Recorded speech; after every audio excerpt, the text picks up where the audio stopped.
Opa, então seja muito bem-vindo aqui a mais um vídeo que eu estou subindo aqui para você neste canal aqui, seja no YouTube, no Facebook, no Instagram, no LinkedIn, onde você está me assistindo. É um prazer muito grande, de verdade, receber você aqui comigo, para a gente poder falar um pouco mais sobre a nossa área de atuação, para a gente poder falar um pouco mais sobre saúde e segurança do trabalho.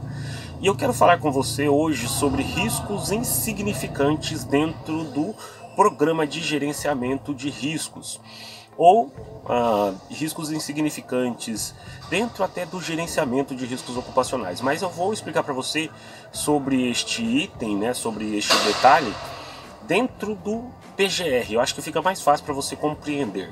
Lembra, a nova NR1, que entra em vigor em 3/1/2022, ela traz para a gente o gerenciamento de riscos ocupacionais, e o GRO, ele pede um programa de gerenciamento de riscos. Existem dentro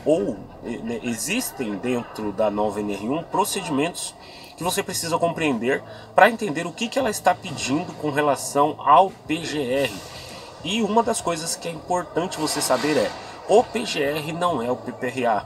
O PGR ele pode ter algumas características sim do programa de prevenção de riscos ambientais, algumas coisas em comum, eu acredito que sim, mas ele não é o PPRA. E se você compreender bem o programa de gerenciamento de riscos e o GRO e a nova NR1, você vai conseguir impactar e até entrar um pouco mais com a segurança e saúde no trabalho dentro da organização.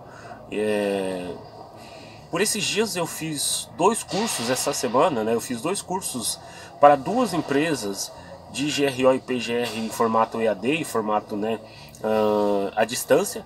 E eu queria trazer algumas coisas aqui para vocês que foram discutidas dentro do curso, e até por questões de dúvidas, eu acho que de repente pode ser algo que você também tem dúvida.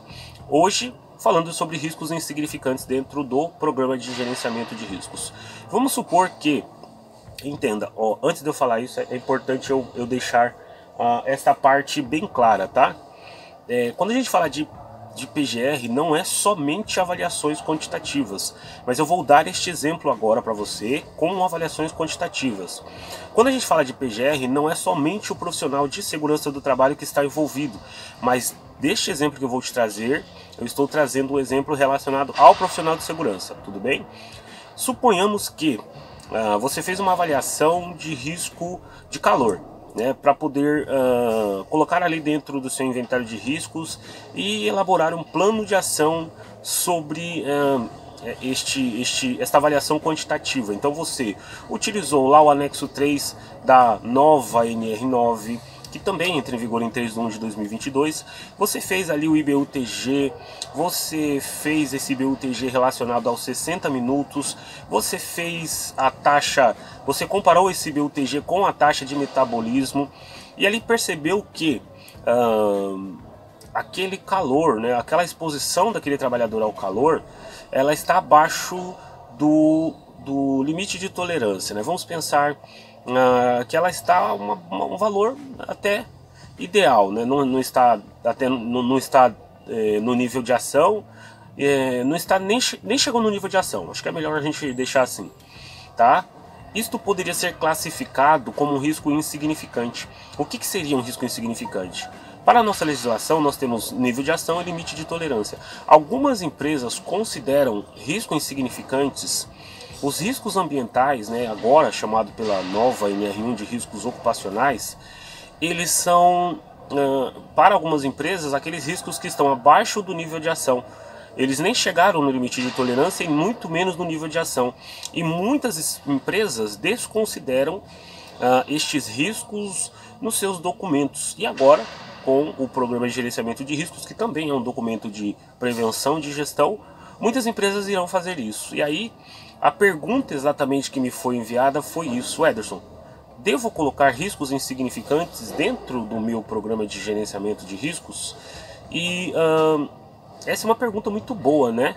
Uma pergunta bem legal, né? Será que eu devo colocar ou não riscos insignificantes lá? Riscos que estão abaixo do nível de ação? A minha opinião é que, se esse risco ele pode gerar uma ação, né? Porque não significa que ele é insignificante, que mais para frente ele não pode chegar até o nível de ação, ou do nada até ultrapassar o limite de tolerância. Então se você decidir não colocar no PGR esses riscos insignificantes, mesmo assim tenha um plano de ação para eles, né? Pelo menos que seja fazer a medição novamente durante 6 em 6 meses ou um ano, para poder estar monitorando, para poder estar gerenciando esses riscos, porque exatamente é isso que é o GRO. O gerenciamento de riscos ocupacionais, ainda que seja risco insignificante, é importante que você faça o monitoramento, o gerenciamento que acompanhe este risco para que ele não chegue no nível de ação. Então, pelo menos coloque ali no plano de ação, né? Se você não decidir colocar ele no inventário de riscos, coloque no plano de ação que você vai estar monitorando os riscos insignificantes. Tudo bem com relação a isso? Eu espero que você tenha entendido, tá? Espero que você tenha compreendido isso, porque é uma dica muito importante que pode te ajudar a fazer programa de gerenciamento de risco da melhor forma possível. Espero que você tenha gostado desse vídeo. Abraços e Deus abençoe.